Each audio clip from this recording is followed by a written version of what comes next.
The GTI Capital Group is a learning organization. So we jointly with Business AM newspaper organize this monthly to learn, to interact, to dialogue on issues that also bring the financial services sector to the front, that push the frontiers of success and prosperity for the industry. My name is Martin Ikemonso.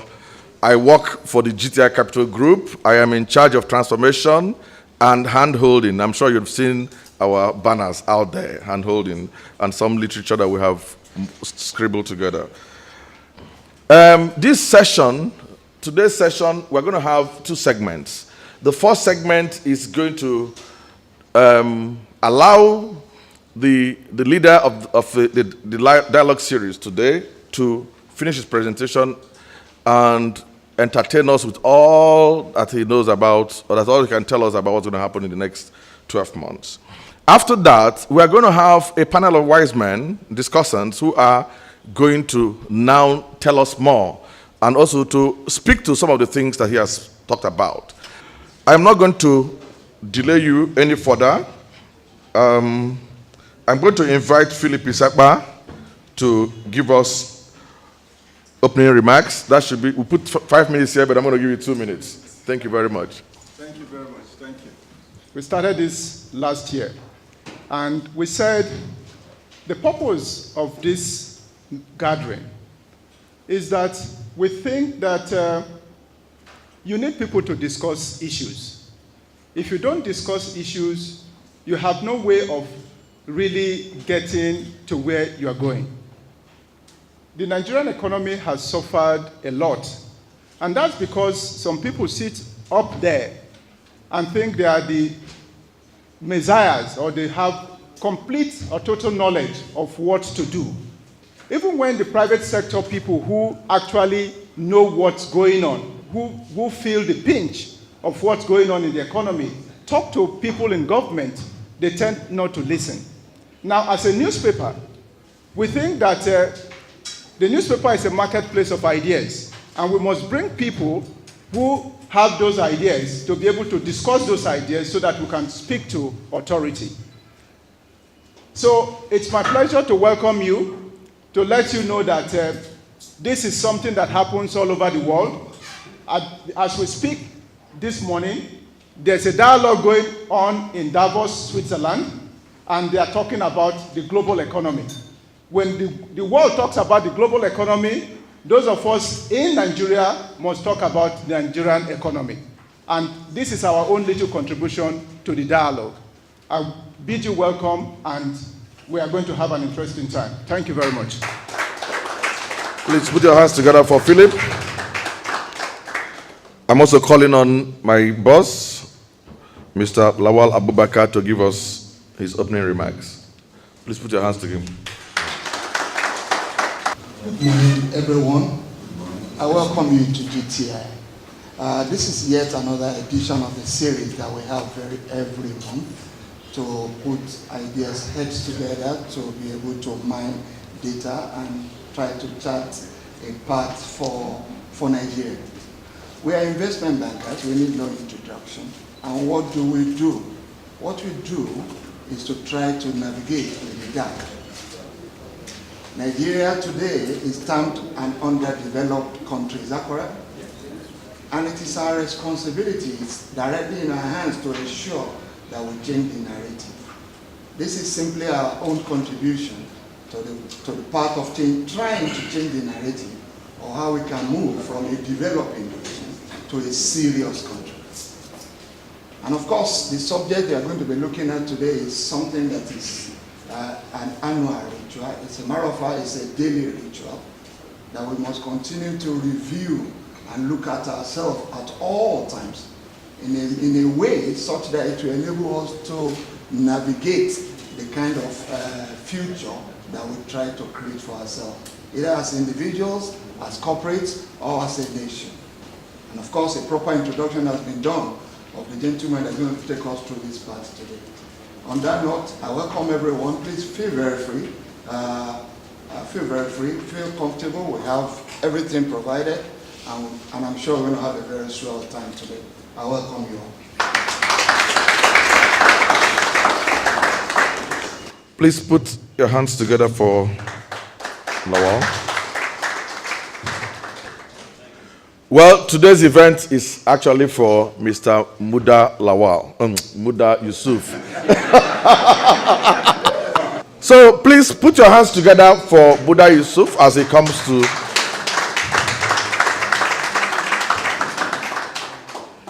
You're welcome, sir. When we look at the economy, there are different perspectives to analyzing the economy. There is the perspective of the pure economists, who will look at some data, look at GDP growth, macro stability, and so on and so forth. There is the perspective of people who are in business. The way they look at the economy is how well their businesses are doing. Are they making money? Are they able to retain the workforce? Is the business growing? Are they selling? And so on and so forth. If you talk to the man on the street, what bothers him or her is how well can I feed? How well can I have access to housing? Access to healthcare. These are the critical things that bother the average citizen. So when we are evaluating the economy, we should take all this into account. And this is also very important for those who manage the economy. Of course, they are not here. So this is like a monologue. But those are the things that matter. And that is why in economics, we talk about economic growth, we talk about economic development. Economic development touches more on the welfare of the people. And for those of us in business, our emphasis is about investment. Because when we are analyzing government policies, we are looking at the impact of policy on investment. Because it is from investment that you can create jobs. It's from investment that you can grow the revenue of government. It's from investment that you can ease or reduce poverty. It's from investment that you can create an inclusive economy. So that is a major parameter or criteria for us to analyze whatever policies government is putting in place. And of course, you have an array of policies that government puts in place that you call economic policies. Of course, we go through all of that. So for the purpose of this interaction, we'll be looking at the macro level issues. We should also be discussing the sectoral issues. Then we can now reduce it to the micro level issue, to the firm level issues. That will now be for the individual companies. Because the whole idea is to be able to come up with the appropriate strategy that will fit the moment. We cannot change policy here. There's a lot of things that we cannot change. So what is paramount is to be able to design a business model that will fit the context in which you are operating as a business. There's a major failure of financial intermediation in this economy. Financial intermediation means that you have a banking system that's able to channel funds from the surplus end of the economy to the deficit end of the economy. And that is the developmental purpose of a bank. That is where a bank can serve the economy and impact on development. But that is not happening here. We have so many areas where there is deficit in terms of financing. The surplus funds in the financial system is not going to those areas. Almost 80% or more is going to purchase of treasury bills, buying bonds, and things like that. So there's a major disconnect. The banking system is not facilitating development because of the entire structure of our monetary policy. So, capital inflows of the country, you can see the structure, we have more of portfolio. And another argument that people often complain about portfolio investment is that it is hot money. It's hot money. The time you need it is when they vanish. So it's not something that you can really depend on. So it is not a good thing to build a policy around the fact that you want to always keep portfolio investments. Of course, it benefits some investors here and there. But in terms of sustainability, stability of the economy, job creation and all of that, it can be an issue. So for you to see that the economy is diversified, it's not just about GDP. It's also about what those sectors are contributing to your revenue. It's very important. And if you really want to grow the economy, you should not just be looking at the contribution to GDP. You should also be looking at those who are giving you the revenue. So that you encourage them, you do everything so that you can get more revenue from them to support the weak areas that are not generating much revenue.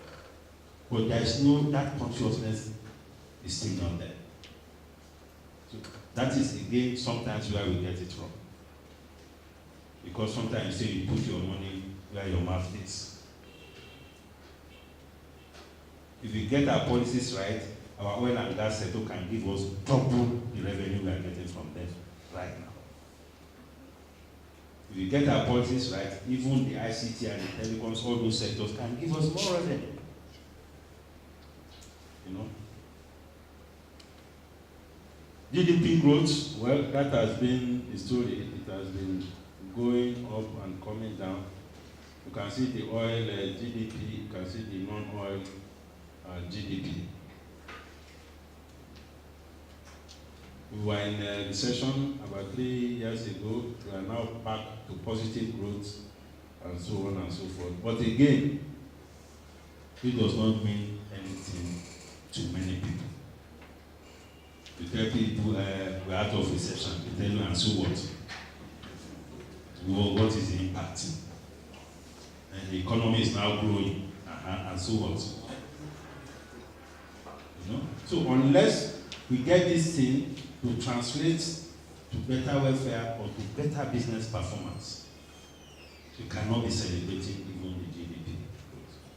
I admit that this will also, there could be a correlation, but we also need conscious policies to ensure that there is that nexus between the GDP performance and the performance of the real economy itself. Well, these are statistics. We are now at 1.81% GDP. That's the third quarter GDP.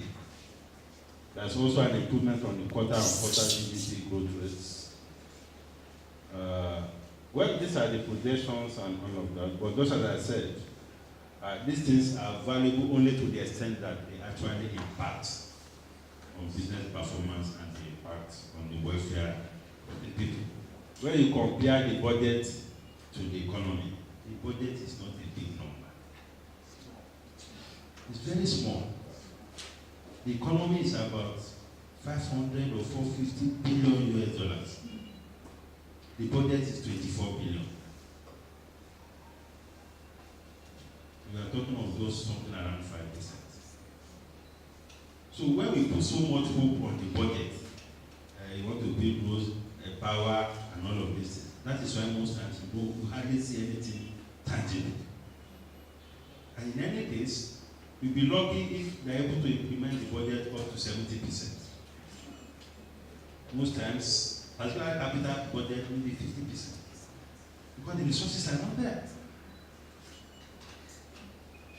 So, we need to moderate expectations even from the budget. The other day I was looking at some of these transactions on ATM. It runs into trillions of naira. Plus ATM withdrawal, what is much more money than people withdraw. The electronic transfer platform is about 38 trillion transactions that are happening in the electronic transfer. The POS is about 1 trillion. So it shows you the amount of resources that is in the system. So there's a limit to which you can be waiting, but if somebody is maybe in the construction sector, you are building roads, you are building bridges, private individual don't build too much of bridges or build roads. So the focus has to be on the government. So that is where your business is. And you have your model of how to manage the risk of relating with government. Because everything has its own peculiar risk. You know? Liquidity in FS market, the effect it has on inflation is that it affects the core inflation.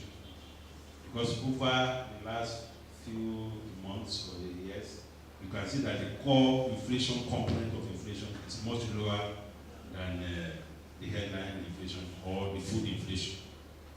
It's because of the liquidity in FX market. Because the core inflation has to do with all this import and export. And if the liquidity is good, that component of inflation is often moderated. But for food, because of logistics, all this Boko Haram and things like that, it's affecting the food component of inflation. So the inflation is gradually moving up because of all these factors. The foreign exchange, generally it has been stable, as you all know, but again, the saving grace is still the oil price. Although I've seen some celebration around that, yes, it's because of 41 items, it's because of this and that, but I think we are just lucky that we have had good oil price and good output. That is it. It's not so much 41, or now it's 42, and I heard that they want to move it to 50. You know? So that's another model of Nigerian model of managing the foreign exchange market. Interest rate, I've talked about this. Interest rate is a big issue for us in business because of the cost of funds, because of the tenor of the funds, sometimes because of access to small businesses. But we must acknowledge the initiatives of government in this collateral registry, at least that gives some credit record of some businesses that can easily detect. There's also this mobile collateral that also has been put in place by the CBN, all this to improve access. But generally, the interest rate regime is not supportive of investment. And it's a major dilemma. And it's also creating an inclusion problem, financial inclusion problem. Because if the cost is too high, if the tenor is too short, it is very difficult to get some key stakeholders to be part of the financial system. Doing business, there has been a lot of effort on the part of government to improve the ease of doing business, the PEBEC thing and all of that. A lot of work is going on, and the Vice President, in fairness, has been doing a lot of work here. But again, it's not easy to change the bureaucracy. It's like a big elephant. People have been used to doing things for several decades. It's a very challenging thing. But some progress is being made. And some of this doing business is like the World Bank rating. I mentioned the other time that the journalist asked me, and I said that we need to check those parameters. When you have a parameter that doesn't reckon with security, security is a major factor in Nigeria, but it's not available on the ease of doing business parameter of the World Bank. What is there is ease of registering business. How many times do you register a business? You know, even things like cost of transportation infrastructure is not there. So that is why some of these international agencies, when they use a generic template for everybody, sometimes it doesn't work well. It can lead to wrong conclusions and can and also we want to address what we should be addressing in terms of problems. Rising debt, you all know the debt story. We are now at 73 billion US dollars, 22 trillion naira. Even the Central Bank of Nigeria has to also make some caution about this debt profile. So it's a major problem that we have. If you look at our budget, the budget of this 3.3 trillion, total revenue is about 6 trillion. The current spending is 4 trillion. Debt service is 2.4 trillion. By the time you add the recurrent with the debt service, all the revenue has been wiped out. So all the capital expenditure have to be funded from borrowing. So for how long can we continue to do that? Then our policies, I talked about the issue of policy, but policy is also very important. It's policy that shape investment. It's policy that determines incentives. It's policies that determine a whole lot of things as far as investment is concerned. It's not so much the money that the government puts on the table, but the kind of policies that they put on the table. So that's why fiscal policy is important, monetary policy, trade policy, investment policy. These policies are important. For most times, there is no sufficient conversation around issues of policy. Beyond just exchange rate, MPC meeting, and so on and so forth. But in order to actually drive investments, I mean, if this is a 100 trillion naira economy, I mean, some people must be doing something. But the challenge with taxation is that there's too much focus on revenue from tax. We are not using taxes to incentivize investment. That is the major challenge. The same thing with the customs and all these important things. There's too much focus on revenue. So, and it is those who are already paying that they keep going to, they keep putting pressure on those who are already paying. So that is a major issue. I've seen people pack up their business because of tax people. That their headache is too much. It's better to not forget about the business. These are also fiscal policy measures. That's what we call all sorts of levies. Sometimes you don't know where these monies end up. These are things you pay. And these monies run to billions of naira. Rice levy, port levy, ECOWAS levy, wheat import levy, automotive levy. Some of them are 5%, some of them are 10%. Some can be up to 15%. And they are collected at the point of entry.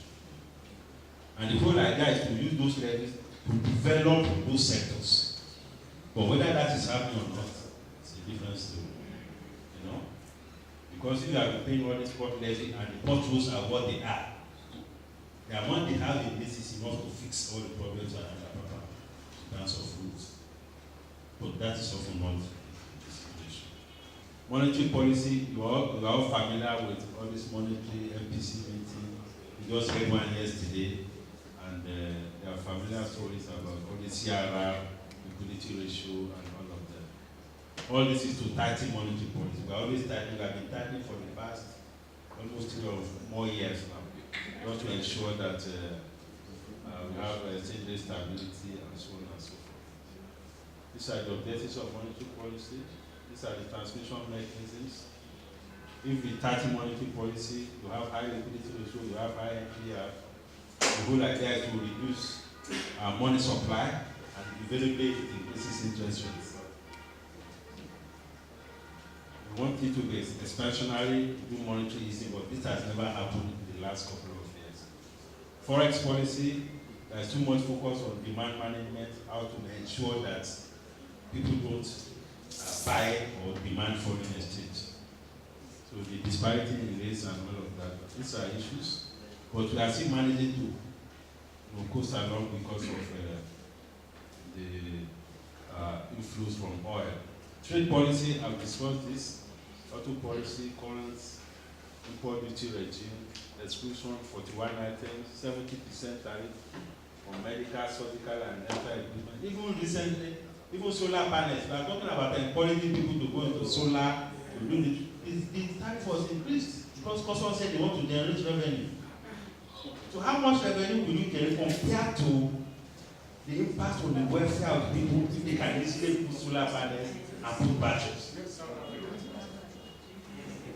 So the whole thing is upside down.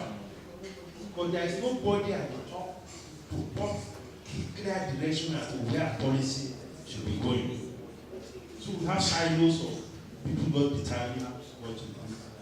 They say they want to raise revenue. The solar thing is so expensive now because of the duty on battery. The duty on battery is about 20 or 25%. Solar panel used to be free, it has now been increased to 10%. So these are little things that you can do to make life easier for people. You can imagine if you can afford maybe with 100,000 or even less, you can afford to buy a battery and a solar panel. Why would you be worrying about them? You are not using air conditioner anymore. You have someone who can power your fan, can watch your TV, and you carry on with your life. But all these small things also has a way of affecting the welfare of the people. Public debt, we have discussed this, becoming unsustainable. So thank you very much. Put your hands together for Dr. Emmanuel Abolo as he comes to the high table. Again for Professor Iweriebo to also join him, put your hands together. They're coming to the high table. And then Mr. Sonia Abayomi, the three of them are going to be at the high table.